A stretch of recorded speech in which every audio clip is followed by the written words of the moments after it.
The rim is back, the racket back. Today, we're going to be going over one player from every team that you should keep your eyes on. Now, that could mean that I think they might have a breakout season, just a good season. Um, the only threshold I had for this list was that they couldn't average over 17 points, except for I think one guy in here, and it's because the team is a bunch of old heads. So couldn't really pick anybody else. Um, Before I get into that though, first thing I want to say is congratulations to my goats, everybody from the Enjoy basketball team on their new deal. And honestly, it's kind of lighting a fire under me. I just want to bang out some videos, and hopefully I strike gold and can carry on with it. But yeah, congratulations to those guys. I've been listening to them since I was a senior in high school, and that was a long time ago. So I've been following those guys for a hot minute, and yeah. Next thing I want to say is Russell Westbrook got a contract, which most of you've probably already seen that from the Sacramento Kings. I think it was like 3 million or something for a year. Uh, it's all right. I don't think it's gonna change anything for Sacramento, but it's cool that Russ got a job. Next thing was Keegan Murray. He also signed an extension. It was 5 years, 140 million, I believe, for the Kings, obviously. And yeah, congratulations to Keegan Murray. And what else? The Knicks. What's his name? I'm blanking. I'm blanking. I should have had it written down, but I didn't write this stuff in my notes. Uh, Malcolm Brogdon. Sorry, I forgot your name for a second there. I shouldn't. Honestly, that's on me. And yeah, happy retirement to Malcolm Brogdon. Great player. Um, Former rookie of the year. Good guy. Good guy. Wanted him on the Warriors, but it appears his heart was in another place, and I wish him nothing but the best. And yeah, so I think honestly, out of all that's about it. Back to this list. I'm gonna be reading, right? I'm gonna be reading everything I wrote. We've got I don't know how many pages, like 15 pages, 30,000 words. So buckle in. I'm gonna try to timestamp this video like I did the last one. I also might try to do some editing and throw up a chart for them for each player from a certain website that I enjoy looking at. And yeah, so here we go. Starting off with the first team, we'll go the Atlanta Hawks. Something on my mouse pad, I'm sorry. And we've got Jalen Johnson. I know, surprise. Jalen Johnson isn't just a player to watch, he's one of the most complete young forwards in the league, and he's still rising. After averaging 16.3 points, 8.7 rebounds, and 3.2 assists per game in the 2024-25 season on 58.1% true shooting, Jalen Johnson cemented himself as a cornerstone for Atlanta's rebuild. He brings a unique blend of size, fluid athleticism, and feel, excelling in transition, thriving as a face-up scorer, and making plays defensively at both the rim and on the perimeter. His leap from a rotational piece to a nightly starter was one of the most impressive year-to-year jumps in the league. He ranked in the 92nd percentile in transition scoring, and his improved playmaking has made him more than just a highlight threat. He's now a high IQ two-way presence. While he may have already broken out last season, statistically, he's still an underrated, on the national stage kind of guy. Some casual fans probably don't know who he is. Maybe they do. That's why I had Jalen Johnson here. If you're watching for the next wave of elite hybrid forwards, Jalen Johnson needs to be on your screen.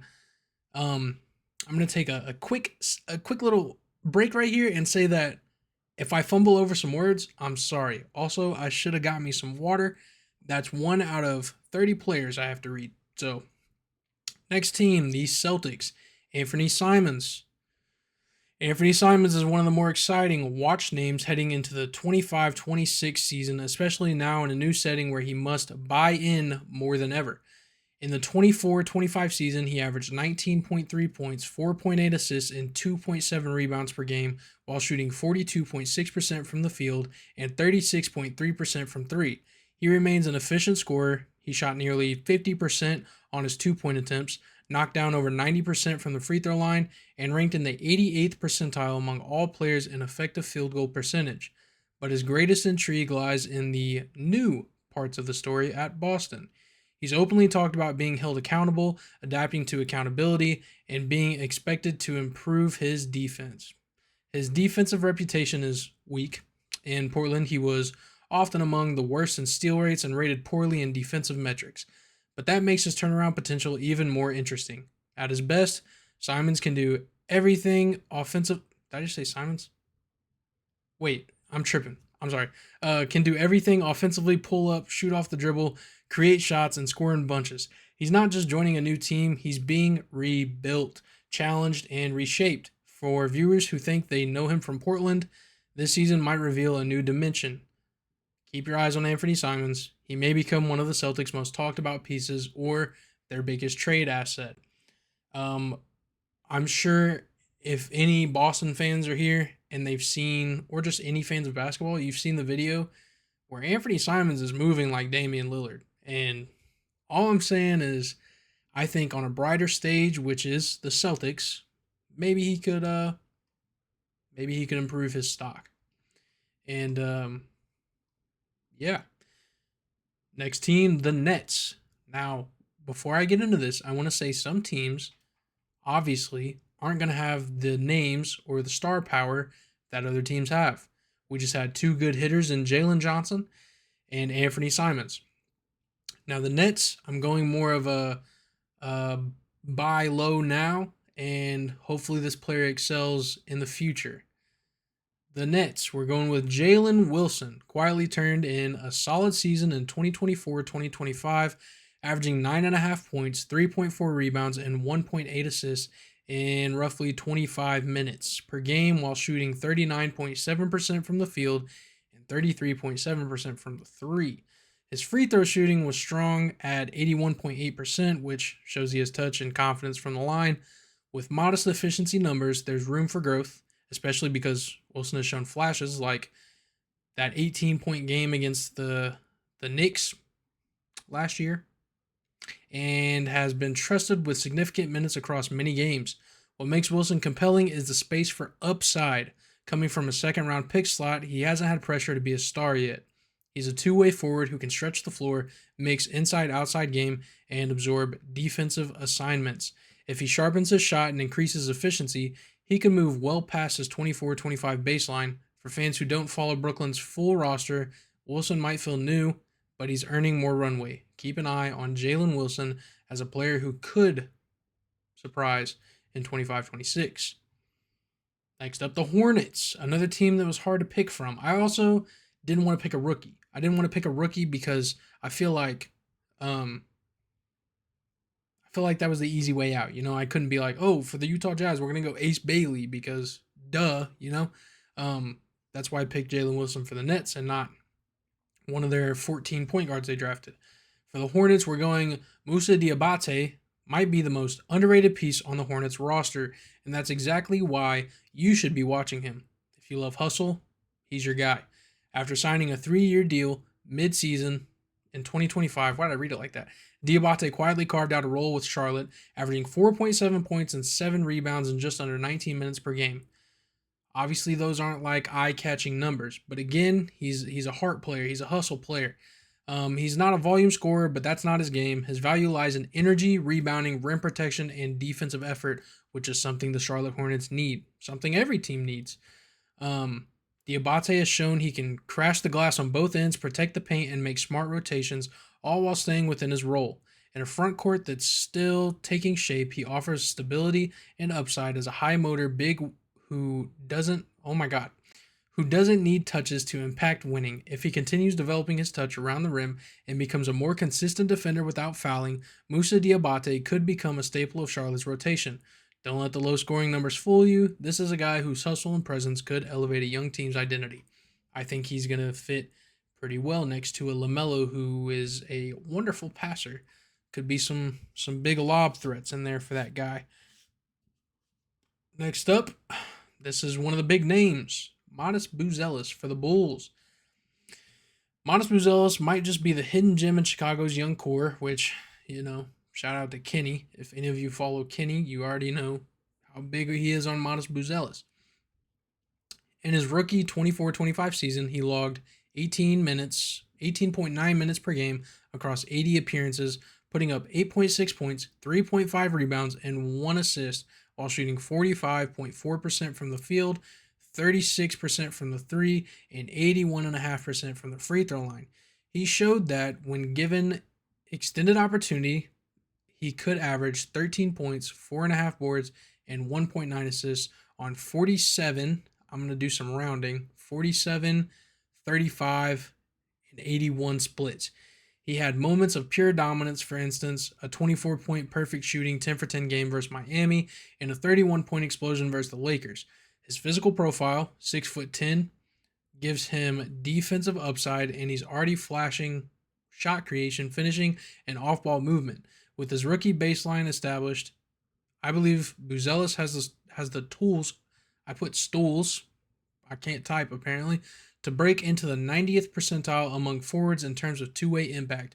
If Chicago leans more on their youth, which they should, Montes Buzelis is absolutely the name to watch in 25-26. Now, I think he's going to be an all-star one day. That's just me. Maybe I'm buying into the hype. Next team, the Cavs. Again, some of these teams, the Cavs, I have Jalen Tyson. Might not be a household name yet, but that could change quickly in Cleveland. The second-year wing has already made noise in preseason, dropping 16 points on 6 of 14 shooting in one of his first big showings. And it's clear he has the tools to carve out a real role. At 6'7" with length and smooth scoring ability, Tyson brings an intriguing blend of shot-making, athleticism, and defensive potential. The Cavaliers are deep with Max Strus sidelined due to injury. There's opportunity for Tyson to earn early minutes. He's already shown flashes of confidence in his jumper and composure on the floor. If he continues to build on his preseason momentum, Tyson could rise from rotation hopeful to a breakout contributor. For fans who might not know him yet, this is the perfect time to lock in. Jalen Tyson could be one of the most surprising wings in the East this season. I'm pretty sure, if you don't know, they got DeAndre Ayton. No, they did not. No, they did not. Not DeAndre Ayton. What the heck? DeAndre Hunter. My bad. They got DeAndre Hunter, and he's probably going to be their sixth man. And so you've got a lineup of... I'm not going over their lineup. You know what their lineup is. But I think with the loss of... Why do I keep blanking on players' names? Just won sixth man of the year. Ty Jerome. Oh my God. What am I doing? I've been out of the game, man. Since they lost Ty Jerome, I think DeAndre Hunter is going to take over that scoring potentially. But a guy like Jalen Tyson could slide in and maybe provide some extra scoring, some good defense. He might even crack the starting rotation. Don't know. Next team, the Dallas Mavericks. Here I have Max Christie is finally in a position to shine. After a promising 24-25 season where he averaged 9.6 points, 3.3 rebounds, and 1.9 assists on 42.7% shooting, including 36.6% from deep, Christie entered the Mavericks system as a low-usage, high-IQ role player with major upside. Analysts have praised his feel for the game, especially how he moves the needle without dominating the ball. While he may not be putting up 20 a night, Christie is the kind of player who becomes essential to winning rotations, especially in playoff caliber systems. For a team that values spacing, timing, and energy, Max Christie is the kind of glue guy who could quietly become a fan favorite in 25-26. Lock in on Max Christie. I think I just said Mac on accident. Not because I wasn't trying to say Max, but it just didn't come out. Boy, what a video. The Denver Nuggets, Christian Braun, quietly had a breakout caliber season in 24-25, turning into one of Denver's most efficient two-way wings and someone you'd be smart to have on your radar. He averaged 15.4 points, 5.2 rebounds, and 2.6 assists per game while shooting 58% from the field, 39.7% from three, and 82.7% from the free throw line. His scoring numbers came on relatively modest usage, which makes the efficiency even more impressive. On the road to the postseason, Brown showed up, including a 23-point, 11 rebound gem in Game 6 of the Western Conference semifinals. What stands out about Brown is how balanced his game is. He's not just a shooter or just a defender. He can space the floor, slash, rebound, and defend multiple positions, which gives him the versatility modern wings need. And I think adding a guy like Cam Johnson, who is, I would say, a higher IQ player than Michael Porter Jr., and I don't think that's very debatable, but I think adding a guy like Cam Johnson could open up more room for Christian Brown to excel in his role because, again, I think Cam Johnson has more IQ, more playmaking chops. I'm not saying he's Magic Johnson or anything like that, but I just think it could open up the floor even more for Brown to do what he needs to do. Um, Next team, the Pistons. This one is probably the one everybody would talk about if they made this video, but it's Ausar Thompson. Ausar Thompson is a name you should lock in now if you've been living under a rock because his breakout is coming fast. In 24-25, he averaged 10.1 points, 5.2 rebounds, 2.3 assists, and 1.7 steals in just 22.5 minutes per game, shooting a hyper-efficient 53.5% from the field. After battling a medical issue early in the season, he returned with energy and defensive bite, and his playoff performance, including a 22.8 for 10 game, gave a preview of what's next. Where Ausar really shines is in transition and cutting actions. Nearly 15% of his offensive possessions were cuts, and he ranked around the 60th percentile in efficiency on those plays. He's learning how to move without the ball and punish slow defensive rotations. While his spot-up shooting remains a work in progress, with the low three-point attempt rate around 10.7% and catch-and-shoot efficiency below 40%, he's elite in the paint and one of the most disruptive defenders in the league, ranking in the 98th percentile for deflections, per Crafted NBA. Shout out Crafted NBA. I got a lot of the stats from them. If he improves his jumper even slightly, he could explode like his brother Amen did last season. Ausar Thompson has the tools, the motor, and the role, and he might just be Detroit's next big leap. One thing I want to say, I said he could, if he improves his jumper even slightly, he can explode like his brother Amen did last season. I don't think he has to improve his jumper. I mean, I think it would be obviously beneficial to him, but I think he would have had a breakout just like Amen did if he didn't have that blood clot injury. He's just as good of a defender. They are both crazy athletic, like some of the most athletic people I think I've ever seen with my eyeballs. I think he's due. He's gonna break out just like Amen did last year. And Pistons fans, I'm happy for you. Next team. Hold on. Sorry. Had to. Yeah, Warriors. Brandon Podziemski. Some of these players are already known, like Jalen Johnson. Brandon Podziemski, I feel like is known. Maybe not to a casual, I don't know. Brandon Podziemski is already carving out a reputation as one of Golden State's most dynamic young guards in 2025-2026. Could be the year, hopefully, that he truly accelerates. Last season, he averaged 11.7 points, 5.1 rebounds, and 3.4 assists in 26.8 minutes per game, while shooting 44.5% from the field and 37.2% from three. His advanced profile shows a true shooting percentage of .557, usage rate around 18.7%, and a balanced assist to turnover ratio that suggests he's becoming a more confident playmaker. Pod's role as a movement ball handler / secondary ball handler, per Crafted NBA, suggests he's already trusted to make reads, not just spot up and shoot. With increased freedom and higher usage in key offensive sets, he can push past current ceilings. He flashed in the preseason 23 points, 8 assists, 5 boards on 10 of 16 shooting, showing he can take control when given space. As veterans age and rotations shift, Pods has the mix of size, handle, basketball IQ, and shooting to move from secondary piece to major contributor. If his defensive tightens, turnover rate remains controlled, and he continues growing his shot creation, Pods has breakout potential that few young guards can match. I really love Pods on the defensive end of the ball. I cannot say that I really love Pods on the offensive side of the ball. Just something about it. Obviously I hope he does really good as a Warriors fan.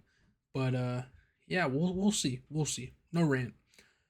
The Houston Rockets. I have Reed Shepard is already getting a test this season, especially with Fred VanVleet out. And he could surprise people in that expanded role. I know in the preseason they were running Amin kind of at the one, letting him bring up the ball and stuff. I still like Reed Shepard. In 24-25, Shepard averaged 4.4 points, 1.5 rebounds, and 1.4 assists in about 12.6 minutes per game, shooting 35.1% from the field and 33.8% from three. Interestingly, in the 3 games he started, he averaged 19.7 points, 3.3 rebounds, and 4.7 assists. That shows when given more usage and minutes, he has the scoring plus playmaking potential. On shot type / play action splits, according to No Ceilings NBA write up, about 82.8% of his jumpers are from three, where he's shot extremely well in different contexts. They report spot up threes, 54.5%, pick and roll jumpers, 56.3%, transition threes, 58.3%, handoffs, 44.4%, catch shots, 53.4%, and off dribble threes, 52.2% in their sample. That's amazing. That's crazy. That's really good numbers. That kind of versatility in 3-point shot types gives him a path to expand beyond low volume. If Shepard can maintain efficiency when usage increases, limit turnovers, and keep hitting threes from all contexts, his upcoming stretch could be the one that shifts him from role player to a guy people talk about nightly. I really like Reed Shepard this season. Oh my God, there's so many teams. I definitely should have got me some water. The Indiana Pacers. Andrew Nembhard is sneaky in how much he contributes. He doesn't always grab headlines, but his process and growth make him a must-watch in 25-26. Some people have him as their MIP candidate. So again, this name is probably not that surprising, but and he was just in the finals, so casuals will probably know him more than I would think, but you never know. Maybe this is somebody's first year getting into basketball. Last season, he averaged 10 points, 3.3 rebounds, and 5 assists per game while shooting 45.8% from the field, with a dip from a higher field goal rate earlier in his career. According to Crafted NBA, his advanced profile shows some interesting strengths. Passer rating in the 95th percentile, creation 73rd percentile, and solid marks and deflections and ball security in their model. Why do I keep putting these random spaces? Cleaning the glass also gives us clues about his shot distribution. In his on-court splits as a point guard, 29% of his shot attempts are from mid-range / short space, 47% from the 3 range, and 24% near the rim. If he rounds out those scoring instincts while maintaining his already elite passing and decision-making, Andrew Nembhard could become a nightmare for defenses. Turning from solid starter to someone teams must game plan around. Dude, what is wrong with my reading? Sorry. The Clippers. If you couldn't guess earlier, this is the team. This is the team that I couldn't pick a good player that averaged under 17 points. So I went with John Collins. John Collins could become one of the most underappreciated impact players on the Clippers roster in 25-26. At Utah, he averaged 19 points, 8.2 rebounds, and 2 assists over 40 games in 2024-25, shooting 52.7% from the field and 39.9% on threes. His efficiency is strong. His career efficiency and shooting split suggests he's not just scoring, but doing so smartly. The move to the Clippers gives him a chance to be a focal stretch big alongside perimeter stars. If he increases his usage in pick and pop, roll, and off-screen actions and improves his consistency, he could push into top-tier frontcourt impact territory. A huge plus if he can bring any of that defense he played with in the Hawks playoff run. Because of his scoring / rebounding baseline and shooting versatility, Collins is a player you want to keep locked in on this season. I forgot the on. Sorry. The Los Angeles Lakers. Another name that's probably not going to surprise anybody, but I have DeAndre Ayton. DeAndre Ayton is in a prime spot to reinvent his narrative in Los Angeles, and he brings proven production to back it up. In 24-25, he averaged 14.4 points, 10.2 rebounds, and 1.6 assists per game while shooting a sturdy 56.6% from the field. His advanced profile shows he's still one of the more efficient bigs. Per Basketball Reference, his efficiency, field goal percentage, usage rate, and per 36 projections remain solid for a center. L Reader. ESPN also notes he is a strong pick and roll finisher.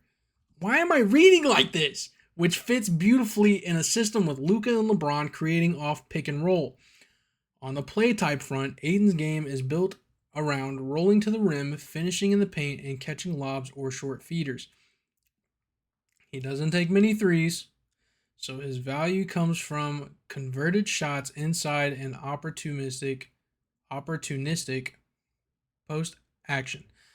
One critique. Oh, dude, I'm about to, on one. One critique from scouting circles is that while he's strong on rolls, and some pick and roll creation or isolation settings lag behind, meaning he may need to diversify his action repertoire before. Did I just skip some words? To raise his ceiling. If Aiden increases his involvement in pick and pop, improves his short jumpers or mid-range touches to keep defenders honest, and remains a dominant force at the rim, he could shift from a reliable center to a focal piece in LA's core. DeAndre Ayton is the most likely of the Lakers' front court names to make a real difference immediately, and if the fit clicks, he could surprise even the most casual fans. Buddy, hey man, after we finish this video, we gotta reflect on ourselves. Why am I reading like this? I wrote this. Why can't I read it? What am I doing? Is it a problem with the writing or is it a problem with the reading? Either way, we gotta lock in. The next team, the Memphis Grizzlies. I have GG Jackson as one of Memphis's most intriguing young wings, and 25-26 may finally be the year where he begins to show more than just flashes. In 24-25, he played 29 games and averaged 7.2 points, 3.2 rebounds, and 1 assist in about 15.8 minutes per game, shooting 37.2% from the field and 33.7% from three.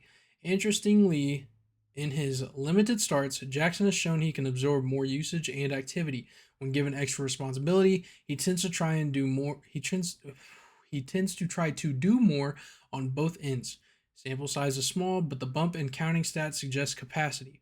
From scouting/analytics sources, example, Crafted NBA, Jackson is viewed as a versatile forward with upside in spot-up shooting, movement off the ball, and cutting/slashing,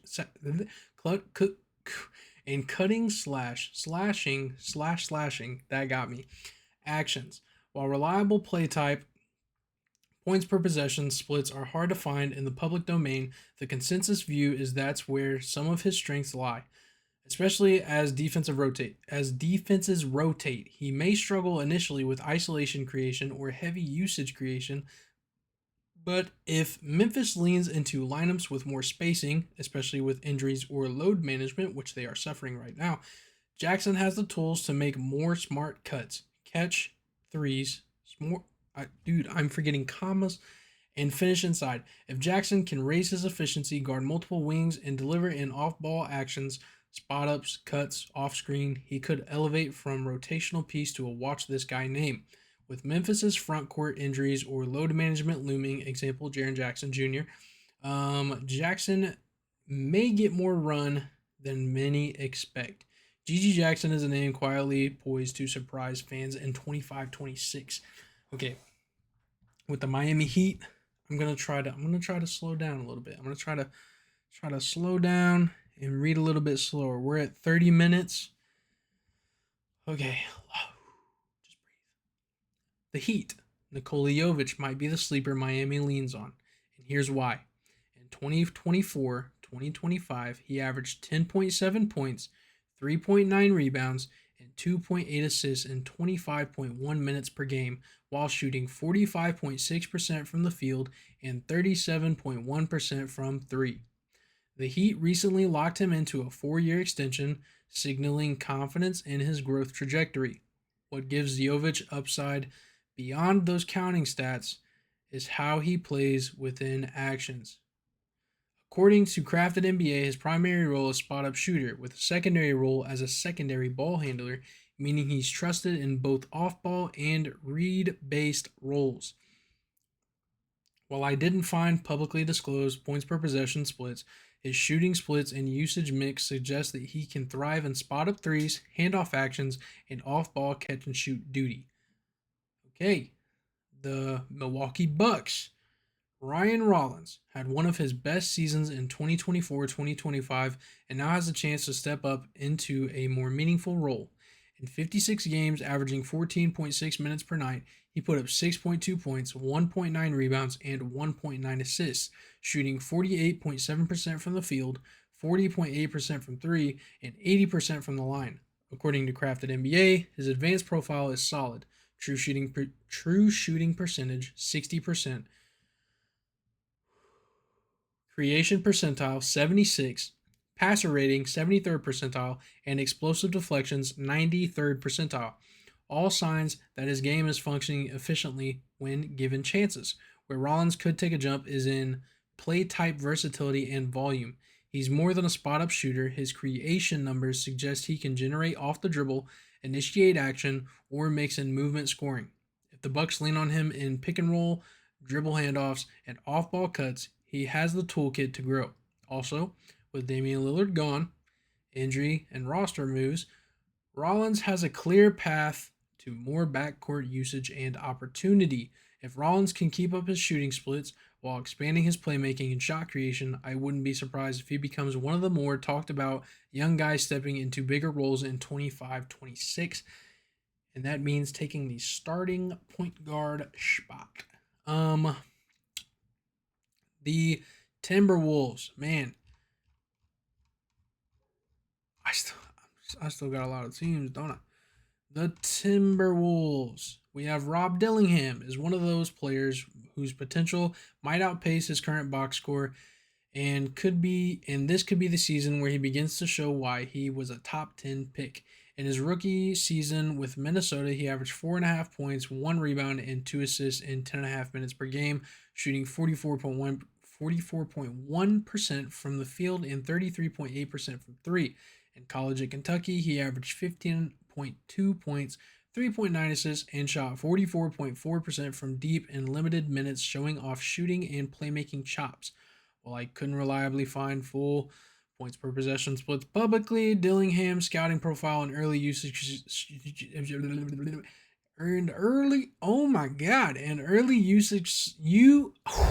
usage suggests he may thrive in off-screen / cut actions, pick and roll creation as a ball handler.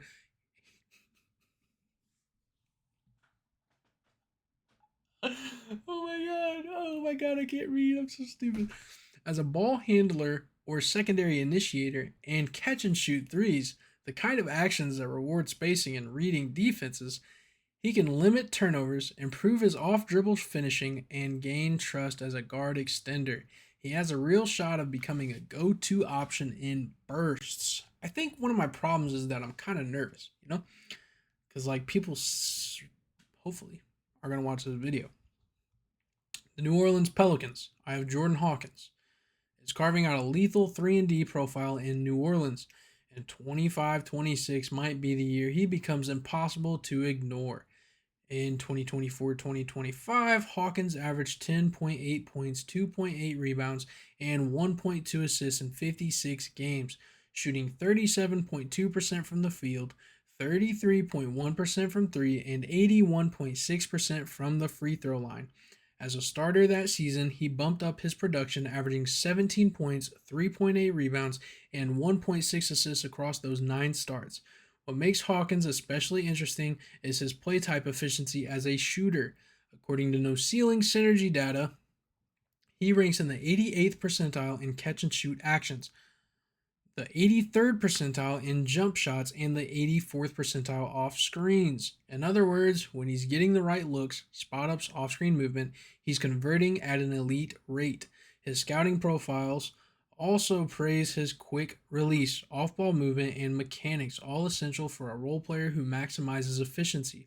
If Hawkins can stabilize his shot volume and consistency, especially expanding his off screen and catch and shoot role, while staying sound defensively, he has the tools to guard multiple wing slots. He could jump from rotation shooter to a core, dependable two-way guard.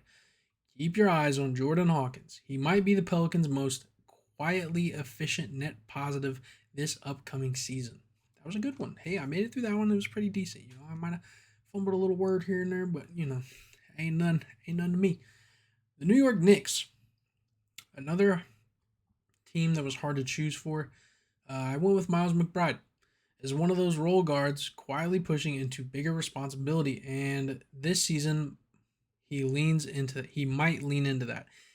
Last season he averaged 9.5 points, 2.5 rebounds, and 2.9 assists per game on 40.6% shooting from the field.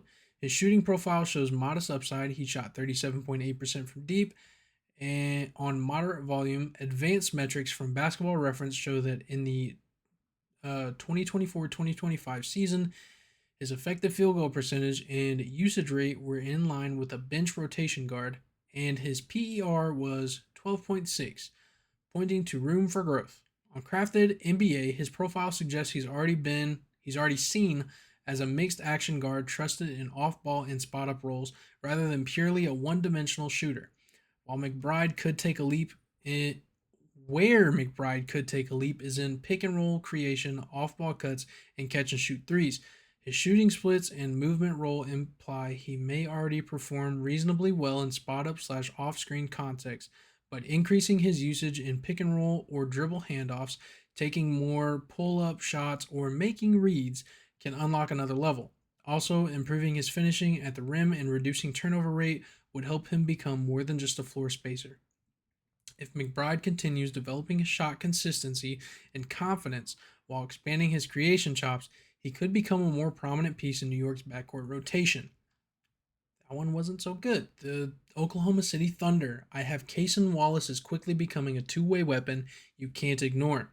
And this season might be when his offense catches up to his defensive reputation. Last season, he averaged 8.4 points, 3.4 rebounds, and 2.5 assists per game while shooting 47.4% from the field, 35.6% from three, and 81.1% from the free throw line. He's played heavy minutes, 27.6 minutes per game, and logged 43 starts that year, indicating the Thunder are giving him increasing responsibility. Defensively, he is already elite. His length, instincts, and ability to generate steals and deflections give him a profile many teams. I'm so sorry. I definitely should have got water. Offensively, his strengths lie in screen actions, off-ball movement, catch and shoot opportunities, and using screens to create shooting space. His film suggests he is comfortable operating off the ball, spotting up, and using screens to get open. If Wallace can increase his usage without forcing his shot, improve shot creation, and maintain his defensive edge, he has a shot to jump from a strong complementary piece to one of OKC's key two-way contributors. With a deep core and playoff expectations, having someone like Wallace emerge gives the Thunder even more flexibility. The Orlando Magic. Anthony Black is ready to make noise in Orlando, not as a volume scorer, but as a two-way connector who does all the little things that lead to wins. In 2024-2025, he averaged 9.4 points, 2.9 rebounds, and 3.1 assists in 24.2 minutes per game while shooting 42.3% from the field, 31.8% from three, and 76.1% from the line. While those numbers won't light up a scoreboard, Anthony's value lies in his IQ and versatility. He posted a true shooting percentage of 52.1%, and advanced scouting profiles praise his three-level passing, positional defense, and unselfish reads in pick-and-roll settings. Where he can grow, improving his spot-up shooting, diversifying his scoring in pick-and-roll and off-ball cuts, and limiting turnovers in high-leverage possessions. With Orlando's backcourt still defining itself and the Magic needing secondary creators, Black is in prime position to elevate. If his shooting touch and decision making take even modest steps forward, he could quickly shift from role filler to a trusted piece of the Magic's rising core. The Philadelphia 76ers. Justin Edwards is shaping into one of the most intriguing sleepers to watch next season. In his rookie year, he averaged 10.1 points, 3.4 rebounds, and 1.6 assists on 45.5% field goal and 36.3% on threes in 26.3 minutes per game. His advanced metrics hint at upside. ESPN lists his usage modest but steady, and Fox Sports shows his advanced splits, including effective field goal percentage 54.6% and true shooting 55.9%. On RotoWire, his percentile ranks stand out. He's in the upper half or better in key areas, example total rebound percentage, assist percentage, steal percentage, relative to his playing time sample. In college, scouts praised his off-ball movement and ability to cut into open lanes, as well as his efficiency. He posted a 58.9% true shooting mark in college work. Given the trajectory, Edwards has the tools, shooting movement, defensive versatility to make a leap. I like Justin Edwards a lot, actually. The Phoenix Suns. This one was requested by a buddy of mine. So if you don't like this pick, it's his fault. Shout out Ben, who lives in Phoenix. Jared Butler arrives in Phoenix with something to prove. He's already shown flashes of production when given opportunity, and in a crowded guard room, he could make noise this season. In last season, Butler averaged 9 points, 1.8 rebounds, and 3.7 assists per game in 17.4 minutes, shooting 44.8% from the field and 35.5% from three, while knocking down 82.4% from the free throw line. His shooting chart shows that a lot of his attempts are from beyond the arc and in pull-up / mid-range context, but he also takes shots in the paint. His shot distribution is relatively balanced. According to 3 Steps Basket, another website I recommend and I used a lot for these stats, his advanced metrics, shooting quality, usage, shot splits, imply he tends to perform better in catch and shoot and movement-driven looks rather than heavy creation, where Butler could take a leap if he earns more minutes and usage within the Suns' wing / guard rotation. His counting stats could rise significantly. If he continues improving his efficiency and off-ball actions while limiting turnovers, he can carve a reliable role. Stepping up his defense and leveraging his playmaking can make him more than just a scorer. If everything clicks, shooting stays solid, his role expands, and he stays consistent, Jared Butler could become one of Phoenix's go-to bench scorers and a sleeper guard to watch in the West. Is this the last team? No. Hell no. Dang. All right. The Portland Trailblazers. I have Deni Avdija as my top pick to win Most Improved Player this season, and for good reason. After being traded to Portland, Avdija flourished in a bigger role, averaging 16.9 points, 7.3 rebounds, and 3.9 assists per game while shooting 47.6% from the field and 36.5% from three. He posted a highly efficient 60.5% true shooting percentage, scoring more than 1.44 points per shot, making him the most efficient non-center on the Blazers roster. His playstyle blends smart, low-risk offense with flashes of versatility. He thrives as a catch-and-shoot threat, attacks poor closeouts with confidence, and punishes mismatches in mid-post isolation. His growing playmaking and ability to score without dominating the ball make him one of the most complete forwards in the league under 25. Advanced metrics back it up. Avdija ranks in the 90th percentile or higher compared to all NBA players, a sign of just how impactful he's become. With the larger spotlight in Portland, refined offensive tools, and real two-way upside, Deni Avdija should absolutely be on everyone's radar in 2025-2026 if he is not already. Again, he is my pick for Most Improved Player. I like him a lot. When I saw what the Trailblazers traded for him, I was sad because I wanted him on the Warriors. And if I would have known he was that cheap, man. The Sacramento Kings, Keegan Murray. who, after I wrote all this, signed that extension I was talking about earlier. So maybe they think he's going to take a big leap this year, too. Keegan Murray is known, but this year might be the year he steps into the next tier. Last year, he played 76 games and averaged 12.4 points, 6.7 rebounds, and 1.4 assists per game, shooting 44.4% from the field and 34.3% from three. His usage rate dipped relative to past seasons, around 15.1% per StatMuse, which suggests he's not yet a go-to option, but his efficiency metrics still show promise. His effective field goal and true shooting percentage numbers are respectable for a forward with his shot profile. What makes Murray compelling is his versatility as a scorer and off-ball mover. According to scouting sources, NBA Draft Network, he can post, drive, and shoot. He can function as a cutter slash spacer or as a screener in pick and roll actions. His scouting profile highlights that he may be better suited to catch and shoot actions, off-screen movement, and using screening actions rather than becoming a volume ball handler. On Crafted NBA, his primary role is listed as movement ball handler with secondary designation as movement shooter, and his defensive role is versatile stopper. To make a leap, Murray needs to expand his shot creation, increase his offensive aggressiveness in pick and roll or flare slash handoff sets, and get more trusted touches in critical lineups. If he can sustain efficiency while getting a few more usage lean years, I believe he's capable of moving into a top 30 forward conversation. Keegan Murray is a forward who's already known but not fully realized, and I expect this year will tell us just how high he can climb. I have high hopes for Keegan Murray, as you can tell. And yeah, I just think he's had back-to-back not so great years. And on a team that needs somebody to shoot the ball, Keegan Murray has been known to shoot that ball. I think this year he's going to take a step back towards being good.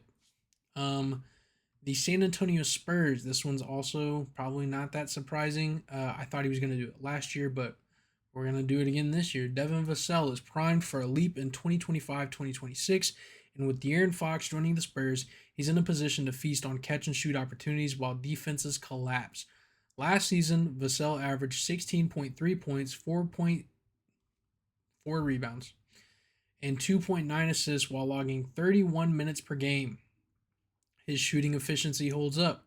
He posted an effective field goal percentage of 53.2% and a true shooting percentage around 55.3% last year. He also had a three-point attempt rate near 48.3%, meaning nearly half his shot attempts were from beyond the arc. That gives you a base for his role as a floor spacer and threat off rotation. His role, as defined by Crafted NBA, is movement ball handler slash movement shooter. Same thing Keegan Murray was. He thrives when moving without the ball, spotting up, cutting, and playing off actions rather than being purely isolation volume. His splits and shooting chart, via 3 steps, basket slash NBA shots dashboard show concentration in 3-point zones and mid to long range shots, suggesting he'll benefit when defenses overcommit to Fox or the rim attack by, you guessed it, Victor Wembanyama. If Vassell leans fully into that catch and shoot plus movement role while improving his off-action creation, he can become one of the Spurs' most dangerous secondary scorers. Devin Vassell is one to definitely watch in 2025-2026. Again, I thought he was going to do it last year, which he was solid. He was really good. But I'm thinking he takes maybe another leap this year. The Toronto Raptors. I have Grady Dick is entering a pivotal season for his development in Toronto, and he already has a baseline to build from. In 54 games, he averaged 14.4 points, 3.6 rebounds, and 1.8 assists in 29.4 minutes per game, while shooting 41% from the field and 35% from three with a free throw rate of 85.8%. Oh my God. His advanced profile shows a true shooting percentage in the low 50s, 54.3%, and an uptick in usage to about 20.7%, hinting that Toronto is trying to lean on him more. While I wasn't able to find a full public breakdown of points per possession by action for Grady, his scouting and analytic profile suggests his strengths lie in spot up slash catch and shoot off screen movement and off ball cuts. more so than heavy isolation creation. The challenge for him will be improving efficiency on higher volume, expanding his pull up and off dribble scoring, and maintaining defensive consistency. If he makes those incremental improvements, especially converting more of his shots in action sets rather than only when stationary.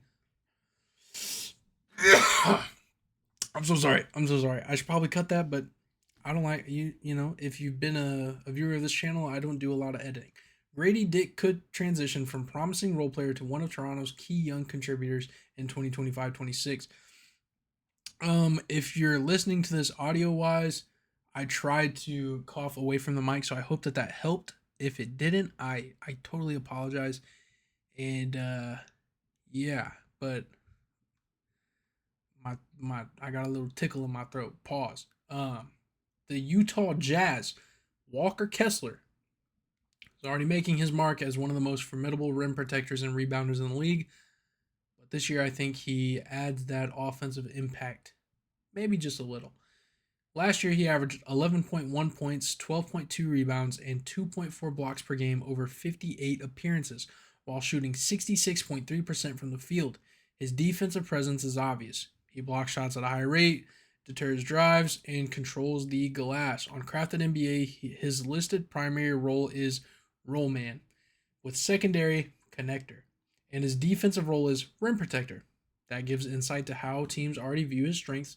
What's next for Walker Kessler is high post passing / playmaking. As defenses collapse on drives, he could open up some looks or lobs. Some analysts already suggest that expanding his passing from the high post would add impactful value. Impactful value.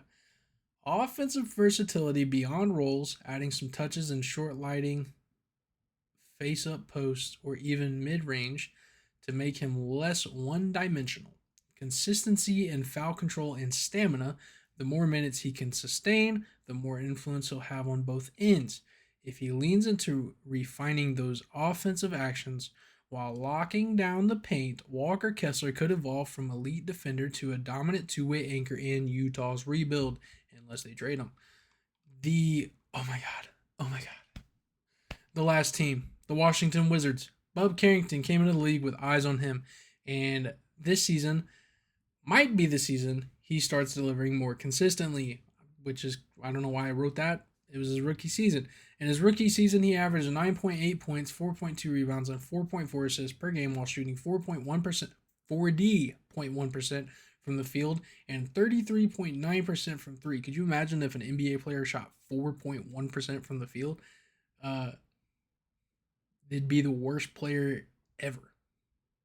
Like, ever. They'd be worse than the guys at the park. He started in 57 of 82 games, showing the team's trust in him early on. On Crafted NBA, his role is listed as movement ball handler / secondary ball handler, which suggests he already has playmaking and movement instincts baked into his game. Where Bub could take his jump, more efficiency, improving shot selection, and growing his scoring via off-screen actions, cuts, and read-based creation off pick and rolls. His passing is already a strength, so if he can stay aggressive without forcing errors, he's got the tools to become a real two-way backcourt piece. Oh, I'm done. I'm done reading. I'm not even joking or trying to clip farm or whatever. My throat. I'm not gonna finish that sentence. I need something to drink. I'll say that. I need water. Drink your water, kids. Um, yeah. Earlier I said I was gonna put timestamps in this video.